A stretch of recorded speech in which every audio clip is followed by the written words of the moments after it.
insecure oraba insecure anina ba manipur ngak pol lak pagi maming da laibas bharat ki security singsina manipur gi thauna nongna asida insecure oiba moibu nonglanga kadra taw nawle kabla kadra haina ki bigi somdana muka bharat lanmina khoide kadora kani NSA pangadra adudagi lalhoba changja bamba imung ni ga haijilaga phagadra ka haibigi sigumgi port ama leireba aduna ani hade yam lei adubu hujiki atop matamam da hujik yam kana khone yengadabse kuki da sawadaba aduda sawadaba nate government India na thak palangni haina lobbi ai malamdi langsil chingje chi ilai lai ban trai mi okay chawgro ba mam chi nongmada ni da humni da mangani da tham da lo chili manipur gi Kuki haiba mapandai changba khara manungda laramba manipur thogaiba pamasu tawwa kharaga loktuna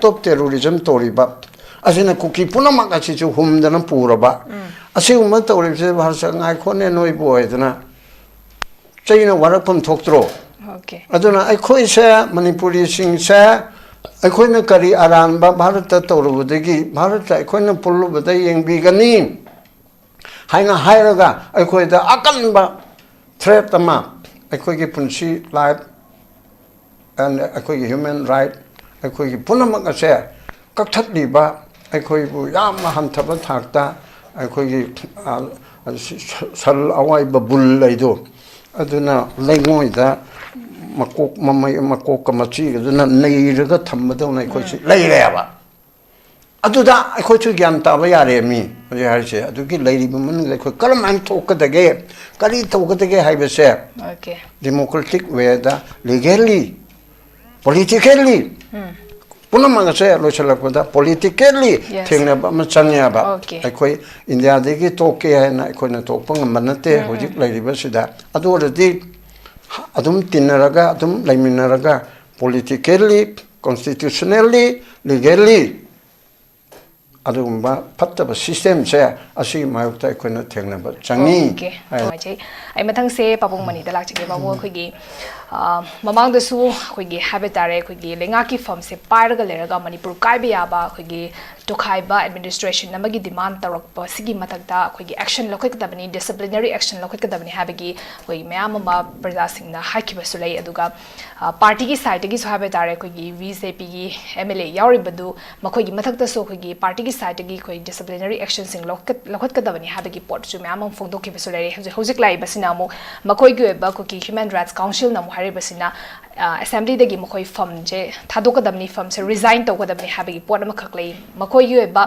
lairiba ko ki MLA tara se minister ani yaraka na makoi ki chaba firep se logadabani irang thogla ba ko gi 2023 gi May 3rd tagi na ngasi faw se ko gi former chief minister ga makoi ga pau founder ga lei habagi allegation ama khak so hariba ko ki human rights council gi side gi ko ki MLA tara minister ni yaraka ne makoi tara da mathak da allegation ama kasu thanga lei pam kamai thamini swam tangsi oje ke oi da ba pot amani che government India na loin thuan bani ne moi ge MLA resign to go do idea lu na lo de da I have nothing to worry.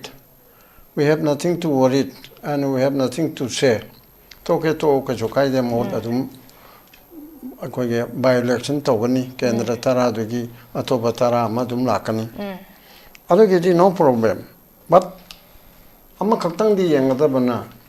Manipur thugaina ba hotna ba BJP gi MLA na mapung oiba BJP gi mantri oramba ani yauraga MLA oriba taret na moibu sogat pa ohunga punna kuki ga mai chai adom da haibiru ranu BJP gi MLA taret moibu sogat pa ohum adugumba kuki ne haiba kangbu degi la iba kar iba singchina moigi demand se samudra mai de building ama sabi gadabani haibasi oide oiroidaba adubu demand du di asigi mate kanna tawi haibu unna nabigi da mukta moiche MLA degi resign tokba adu degi tokpa mioi bidegi tokpa khotpa bawba chum mathang chum haibu ne ba adu pot adu thugai ga da kangbu thugai bati yadi yaroida ba ain ge matung ina थुगाइबे यारोइदबे मरमसु हाइरकेबको अदुगी ममांगदा थुगाइबसु यारोइदबा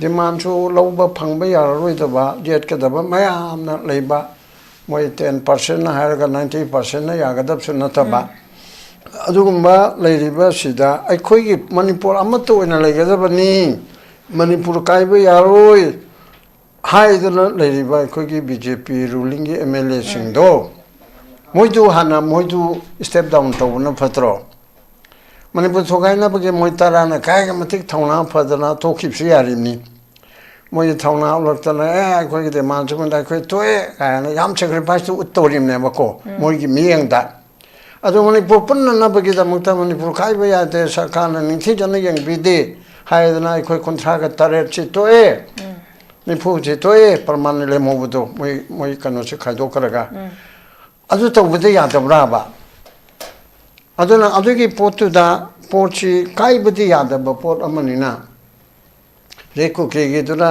sacrifice की स्पिरिटी ओइरोइदबा पोत अमदको sacrifice मोइगे civil society ना कनोसिदा इनसिल इमनेबा अखोइगिदी Manipur अपुम्बा ओइगदबा काइफम जथोक्तबा सिगिदमक्ता काहिंदननाबा अखोइ वहालिबसि कोकननाबा हाइदना अखोइना मदुगी resign तौदना कन्ना अकनब pressure पेदना zone 18 times तौगदबदो मदुगिना तौद्रेबा काइफम थोक्ते हाइबिगे मरमदि करिनदा मणिपुरदा article 3 के question arise तौदे article 3 दा हाइबसिदी बकी खक्तनी article 3 दा हाइसे उसी through your channel करबो हागे तोंगाना कोइ मफमम दा हागे न तंबनी formation of new states and alteration of areas boundaries or names of existing states parliament may by law avenebako parliament na ain ge matung ina state ama pikthok pa chawhanba reorganize chawba yai haiba yai haibene ko togudabne haibena te ngambaduni me haibene me haraburdi me duna article 3 lakpada me de yawriba yai haibene na yabigi maramam di piroidra maram du pibada yadreba akoina September amada president of India prime minister of India governor of India da ane yaujaba ukinga retire judge ka mayamna saba citizen for justice ay namaleyaba adugi juda September amada memorandum am thagreba noi chede su phongibni karan thagra indigenous people chingi oiba national ki commission am sembi hu aichi natai chanu ra prime minister na September mapal tarara du lau thokare akoi gi juda ki to boram da su yai ko then ani subada koi taret ki mangda ani subadi manda manipur ki kano se akoi gi communal line da ethnic line da community line da state people yade union territory people yade since 1947 indian ningkha tamba matung da kanglup amaga khanabi da mukta hindu ga muslim ga khanare da sini hindu state sina muslim state sina kashmiri ka sina gujarati gi gujarat shingi adu sina tamil gi adu haina khaibe yadre aba adu the base to ga hana legi bidu nataba hindustan pakistan legi bi nataba 47 gi matung da communal line da community line da state people share yara roya state people yate hanu haide ba ko question tawra ka do bi asingumba mayam mama leibisina Kuki jogi union territory legislative council assembly leiba control leiba ma pire haibisi oithokte aba maramdi hojiki Kuki haiba group ta state people yate aduga tonganba adugi group haibedu da adu tawba yate aba yadaba sina practically oithoidaba Supreme Court na so adu yara oidaba Jammu Kashmir gi da hari dudi Jammu Kashmir state ma wen le babu adu thogai be adu han thogai thokre ko assembly leitre da amisana 2019 or man thogai thokre ko na Supreme Court ta tarapkan na simaram sade observe tawe ba ko ana sarkar gi policy da thogai je gi beduna moi gi di Article 3 to apply to Tawaba. Kariganoibu, my Marzar the Changi Banateba, Matangi Ram the Lakadori. Adana Marzan Natabani Yaujagi Haraga, instrument of accessing Makada, Tauraga, Yauji Banina, Mazer, Yamento, Vanatabanina, Nito, Hira, Harishina, Yaujagi Bani, Moyidi, no problem, Namgera, Namoira, Article 3 Nare. Ado, Adiki Poto, Manipur Dadi, Amu Yadeba. Karina Yade. Article Chahum Humpum Doi of the Constitution of India, Asigi Matung Ina, Akoyi the D. Objeki Nito Panbalai Paxing Treaty, da Agreement, da Karida Changibu Mayam say. Masi Court na Supreme Court Pavuna Kona just Lobia Deba say. Article 363 bar to interference by courts in disputes arising out of the certain treaties, agreement, etc. Manipur treaty nada agreement amada agreement rakane yaning da ban amaniko. 1949 ki September kolma thoida Manipur ki ningthau Maharaja Boda Chandrabu atopalai pak Shillong da Manipur da nataba. Miram da haita foreign country amada matamdu di foreign area ba. Ajuda namdana choi tonadana Choi to get to the Aina Yavayatana money, Maduki formality Mangaga, Loxin Kibatin Chinakib Oibanina. Adugum the gate treaty da agreement that Toraga to give a port of Matang da Supreme Court na Kanabangam de any court of Kanabangam de. Other day, Article 3 put Hogani Togairo in a Habishi Mukanamangambra. Low court tangam the Bapoto Parliament among Gadra. See, one yamlay, Irai Libadina Teko, Sige Artose, Manunda Manipur Gumba Aduga Nito Macha Panba, Maning Tamalai Pagam, Weramba, Bharat Sarkarga, Mong Amada Yanaba, Puraktana Treaty, Amig Makanda, Pungi Bese Masigi Matang the D in the other Lady Supreme Court na. Question to Wangam de Kanaba more people except presidential reference Natana. Okay.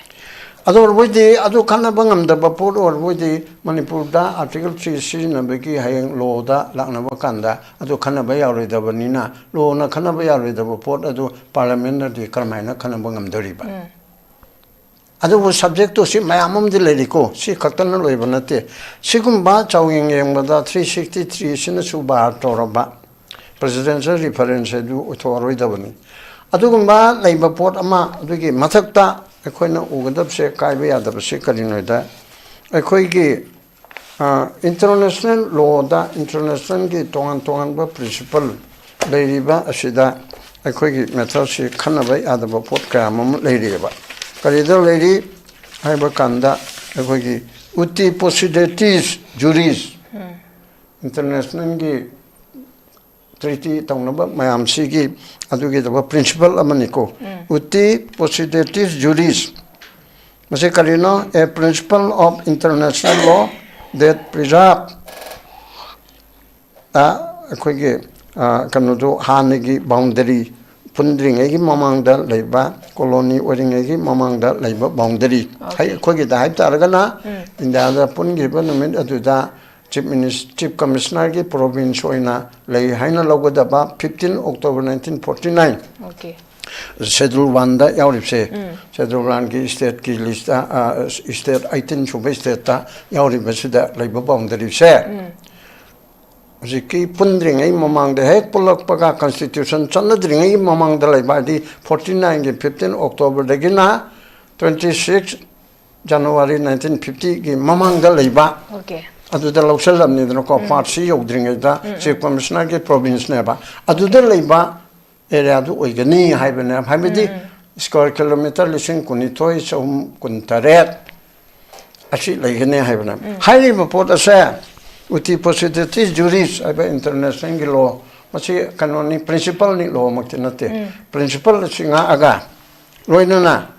Article Chahum Pum Doi. Si Kupna Ninaga, Chahum Toina Kanabaya de Court, Nakanabangam de Araga, Court Nataba, Supreme Court Nakanabangam, the Parliament, Carmanang and Doriba. Aduki question la Canapa. Aduna Adu Mali Baduna Adugida, Karahena, Mayamam, Tonganba, Pada study to Vigita Cadileco. ꯑꯗꯨꯒꯨꯝꯕ ꯂꯩꯕ ꯃꯌꯥꯝ ꯑꯃ ꯂꯩꯔꯕ ꯑꯁꯤꯅ ꯃꯔꯝ ꯑꯣꯏꯗꯅ ꯃꯅꯤꯄꯨꯔꯁꯦ ꯈꯟꯅꯕ ꯌꯥꯗꯦꯕ ꯑꯗꯨꯒꯨꯝꯕ ꯌꯥꯗꯦ ꯍꯥꯏꯔꯤꯕ ꯄꯣꯠ ꯑꯁꯦ ꯉꯁꯥꯏꯒꯤ ꯀꯝꯃꯨꯅꯤꯇꯤꯗ ꯕꯦꯁ ꯇꯧꯔꯒ ꯏꯊꯅꯤꯛꯇ ꯕꯦꯁ ꯇꯧꯔꯒ ꯄꯤꯕ ꯌꯥꯗꯦ ꯑꯗꯨꯅ ꯑꯩꯈꯣꯏꯅ ꯃꯦꯃꯣꯔꯦꯟꯗꯝꯗ ꯍꯥꯏꯈꯤꯕ ꯄꯣꯠ ꯑꯗꯣ ꯍꯟꯗꯛ ꯉꯔꯥꯡ ꯅꯍꯥꯟ ꯃꯌꯥꯝ ꯍꯥꯏꯅꯔꯦꯗꯅ ꯅꯪꯒꯤ A.K. ꯃꯤꯁ꯭ꯔꯥꯅ ꯁꯦꯀꯨꯔꯤꯇꯤ ꯑꯦꯗꯚꯥꯏꯖꯔ ꯒꯣꯚꯔꯟꯃꯦꯟꯠ ꯑꯣꯐ ꯏꯟꯗꯤꯌꯥꯅ ꯑꯩꯈꯣꯏ ꯀꯨꯀꯤꯒ ꯋꯥꯔꯤ ꯁꯥꯟꯅꯕꯗ ꯀꯝꯃꯨꯅꯤꯇꯤꯗ ꯕꯦꯁ ꯇꯧꯔꯒ ꯄꯤꯅꯅꯕꯒꯤ ꯂꯩꯇꯦ 하이나 하이브세 마시나 무 에팜 타웨바 말마두나 머니푸르기 카노시디 카이베디 중야 야로에바 애니 쿠키 홈랜기 오이로 나트라가 메테이 홈랜 오이로 나트라가 나가 홈랜 오이로 아두 오이로 머니푸르 에서스 오이나 레이리베세 메테이 카케 메테이 홈랜 간 탄베 야로에바 아두 마강부 메기 아두두 하이나 탄베 야 탄베디 야이 탄베디 느메체 농토루나 토루 अरे अमेरिका से आएगी ना हाइबी हो ना तालिबान जो फंगबा फंगोई दबा ओइबो ओइरोई दबा ना मनी तान बाई बिजुदी याय बको मिगी राइट ने बा एनीथिंग माने पामदो तुम हाइबी याय बा ओइगदरा ओइरोई दरा हाइबी दिगी वाने बा अदु मिगी पोट अम लेबनिना काइनिंग नाइ बुदि लेते बा अदुबु अदुना हाइदना सो आइन चतबा लेपा ओइबनिना मथोंग खंगदना कोकछु तौखिबसु याबनिना होय अदुबुदि कुन तुंगदबुदि यारोय अदुसु सेक्शन दबदि यारोय बिवेयर हैबिदो यस सेक्शन दबदि यारोय अदुगा काइननबु मनम लेते काइननबि मनम लारप कांदा मणिपुरगी जुन 18 उत्खरे मैना पाइबि सिंगी नाहरोल सिंगी थौनासिना हक्ता मणिपुर सि ब्लड बाथ ओइगदबनिना मणिपुर थुगाइबि क्वेश्चन दि एराइ सुंग तौ तौरोयबा ओके गवर्नमेंट लखामा एयर बॉम्बिंग तौबा अमम तौबसु ngमोइदबा यारोइदबनिना पृथ्वी की लाइपक मयाम की मियंग चंग खदबनिना होय खरदि वाने कोइ protest तौबो खतपा मयामदा अदुगी Wagah दबदु ओइथोक्ते लाइबो point the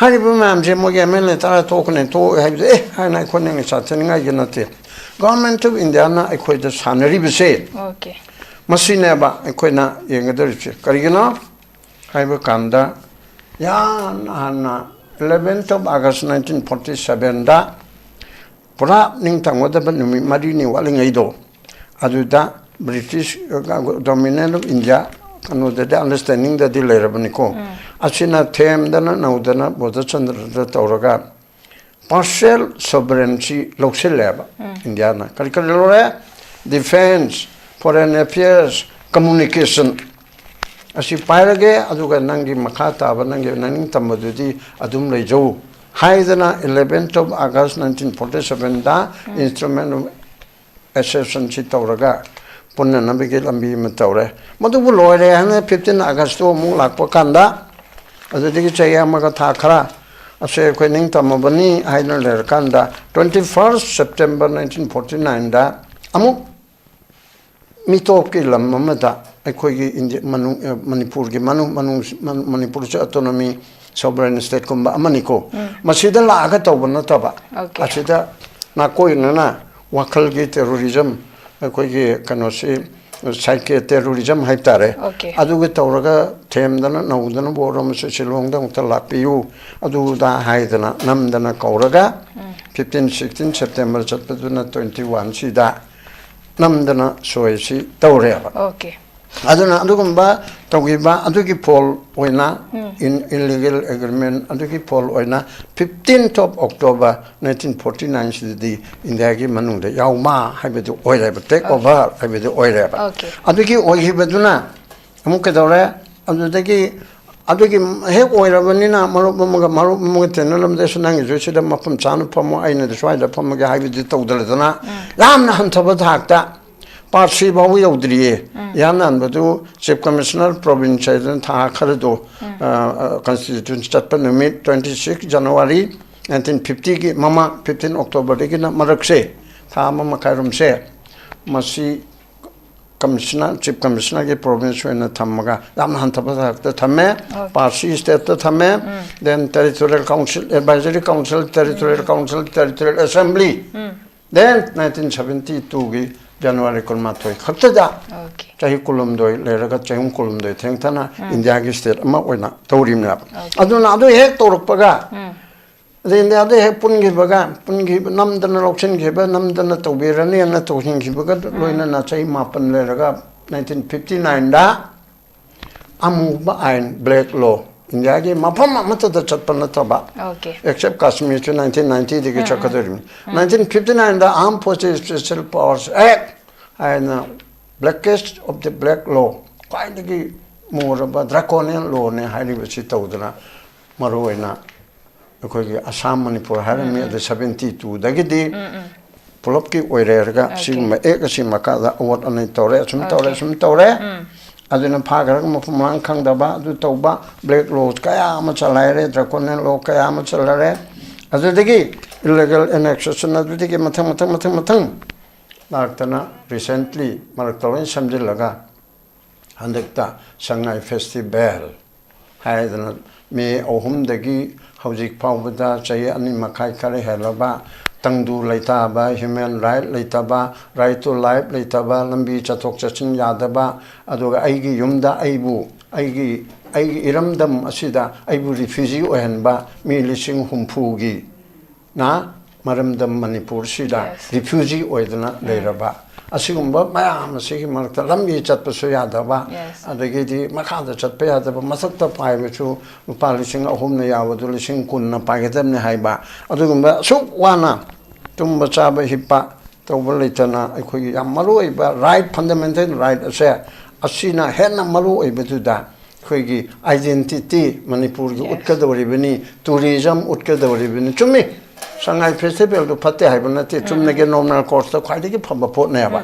I do have my own my sacral river, I lambi chatpea the river. Okay. I get pamunka, the inner Saxon Bawuda, Sakchaba Changba Yadriba, Mapam to da, my eye to die in a harau, who may told and told the Shukari Atanova. Marmaduna, Hoseki, Tauriba, Manipur Sarkar, highly President Rulgi Sarkar. Okay, popular government adusu mayamna pamadu yaudre haidana president ulna khara phagada haraga machine hena mong ta da bapot am ohela crore tara thread khang mangani khanbi dam ta tawba aduna crore angkai cham hena manga dore okay adu bodi sigi phibam sida akoi kali tawgada ge hebse government of manipur na khanbi gadam ne aba akoi na sing ang yebse government gi mayok ta dangang boining mayok tangang ipchipa hanabane Masi puna magsi oh chumin he fundamental ako no je question to re fundamental right sina darka han oibra adoga khigi manipur ge dignity manipur se aduni na haipe chagon sangai si aduni haidal adu khata akhoi di siraba hongkat pangam draba akhoi suda akhoi da adu gi thauna lebani adu gi sangai che akhoi da yokpani hai utpado aduni he na manu oibra ba hoji ki oina adu oide aba okay adu Kipawuna pasada akhigi Manipur sina hana mani makha tamba khoi ning thokpan bale ba ma orambadagi India da tilakraba matungda India akhigi center sarkar da India lengak na Manipur da yengpa ngasi fawbada akhigi irang thu obase fawbada yenga iba mi yeng singsigi mang matang da koi samlapa brief summary ma khak pawung siam pasana su thambikre ai mathai resign tawbagi wafuma ma khak yam kanna bukale but lakningi ba point was nana sonsai thambigi ba ko resign tawragadi makoi da taliba separate administration ki demand se fangadra already koi center ki site gi di hariba demand se koi maram chadi habagi pona makang masi pi ba yadi pi roi habagi pona makang so hire ga su lai khabani adu itaraga di masi ki tawraiba demand habe tare koi ku gemle sing resign to gadabani habagi tawraiba demand sigi behind the scene hidden agenda se kari oigani kamai thamini adu mi khang na rabani da aduga ujeki moi tok pa tok tabi matang do MLA se namdana ton me yade ayane yade ba chumna appeal to be ko asna do or da to da na ko so hairi dana ko ko ge leiba ko ge BJP ge leiba no sa son to ngam di to o na chumna ko na kamen pi ba appeal to botuna amane ba adagi hoi adu maina moi na so noi tara se to o na chumna appeal to ba duna amani adu tok tabi yaroi Doctor D, Tangasabong, the doctor D, Noigi, the Pataba Torpum, and the Noida Pujagadamika, and High Ama. Adoredi Yadre, Aina Yadaba Potam Oire. MLA Amada Mana Togodori Tabota, Jumna Suggestion Piva, advised over Natana, Nang Adunangadabni, Assembly that, not Nang to talk at the Bani, higher than a dictator of Yadiaba. Maduki do, a quake Logamaril in the Banina. 104 Article 104 of the Constitution of India, the powers, privileges, etc. of the House of Legislature and of the members and the committee members thereof. House ki member, or committee ki member, MLA, amagi. Power, privileges, yam layaba. Whatever man ngang mado, mapanda law kota challenge to bayade. House aranba, house ki the konam sokpa mangangene.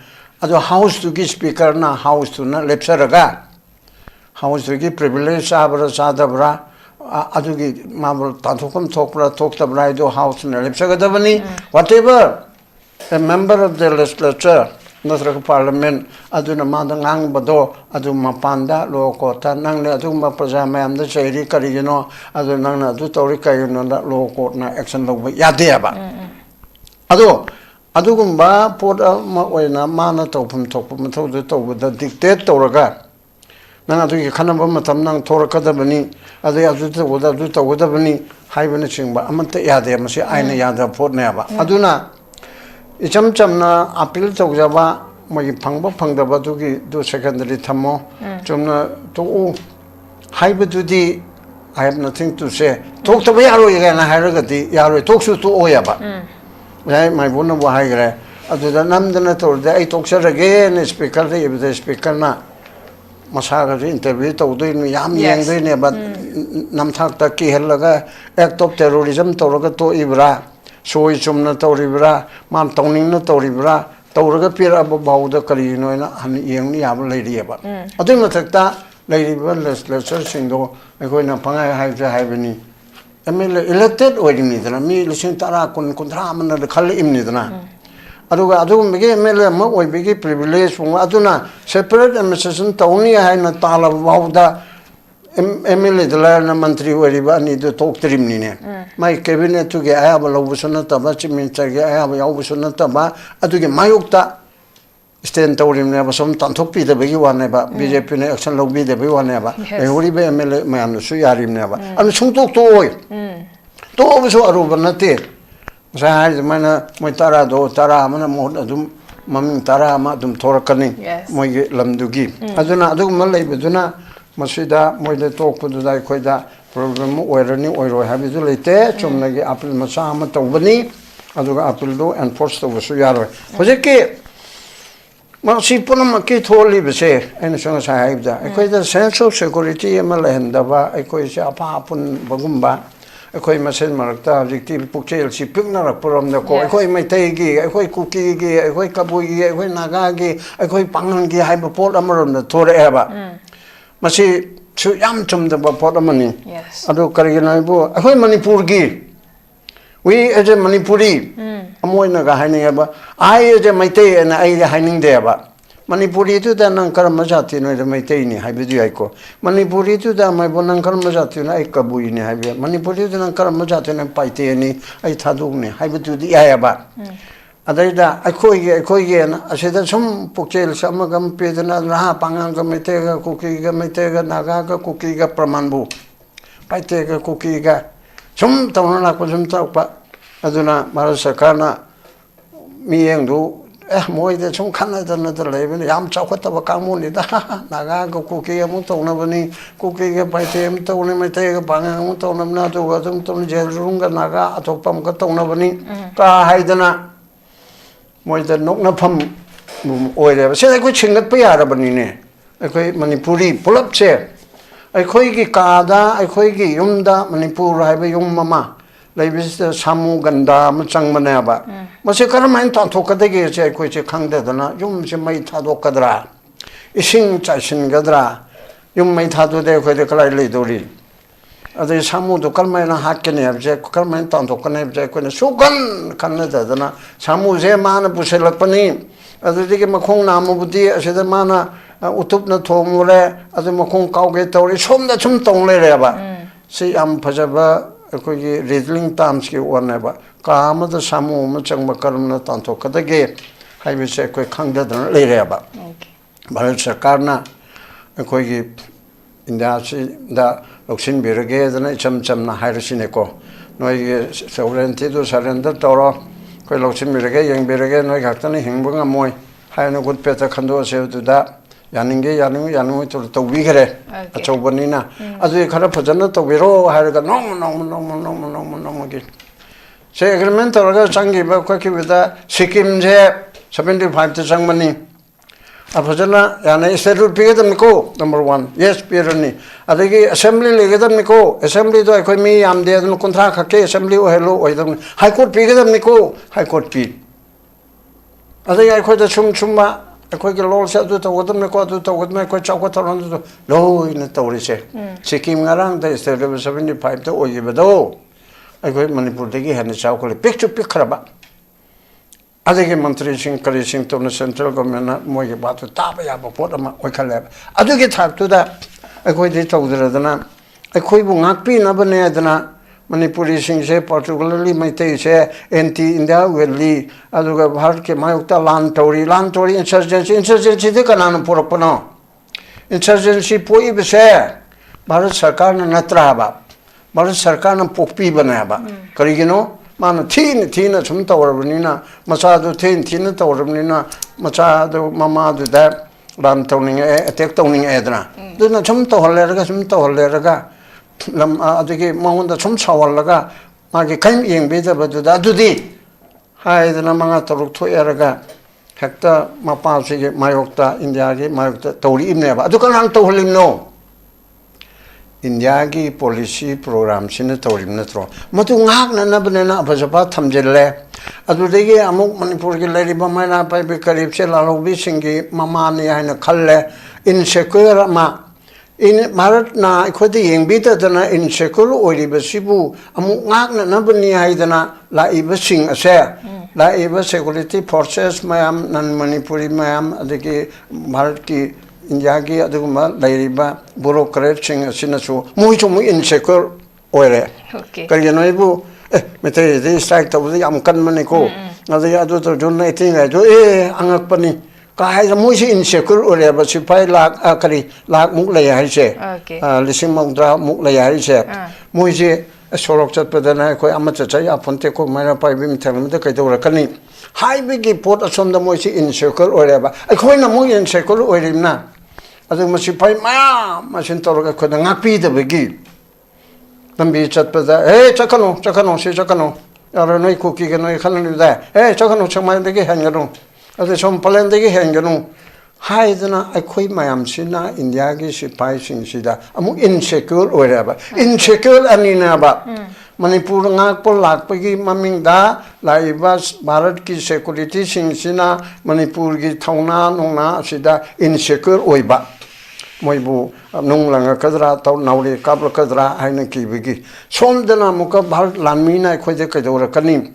NSA Pangadra, the Degiti, Lahoba, Changa Bamba, Imun Niga, and Hajelaga Pagadra, Ka Haibigi, Sigumuki Port later. Aduna, I had the Yam lay at the woo, Ziki, Topomatamam, Yamkana, Kune Yangadab said, Kuki the Sawadaba, do the Sawadabana, Gaman, Indiana Tak Palangi, Haina Lobi, Madam, Langil, which in your Laban try me. Okay. Chowgara, ma'am, she no more than any to whom neither Mangani the time the Luchili. Manipurgi Ukini Haiba, Mapandi, Champa Karaman, Dalaramba, Manipur Tokaibu, Pamasu, to Karagalo, Tunaraga, act of terrorism, Toriba. As in a cookie Punamakachi to whom the Napuraba. As you want to receive her son, I couldn't know boy, then say, you know what upon talk through. Okay. I don't know, I could say Manipuri sing, say. I couldn't carry around Barata Torudegi, Barata, I couldn't pull over the young beginning. Haina Hairaga, I could the Akanba threat the map. I could give Punchi life and I could human right. I could give Punamaka share. Kakatliba, I could Yama Hantaba Takta, I could give Sal Awai Babul Laido. I do not lay more that. Makok Makoka Machi, the Nairaga Tamadon, I could lay there. I do that, I could to Gantavayare me, I do get lady woman, like come and talk at the game. Kari talk at the game, I will say. Okay. Democratic way, legally, politically. Punamanga say, Lochalakota, politically, thing about Machanyaba. Okay. I quite in the Adiki talk and I couldn't talk Manate, who lady Basida. I do what I did. adum tinaraga adum laiminaraga politically constitutionally legally adumba pattaba system se asi mayukta ikona thengnaba changi ai suman arab da thamjage ai losilapa conclusion point se oza mai bonda lakchege oza mokoi press statement da yawa form khak se koi political gi ware fama lawna bagi damakta koi MLA singi thodang se to ki metik chawi edna public interest ta mokoi na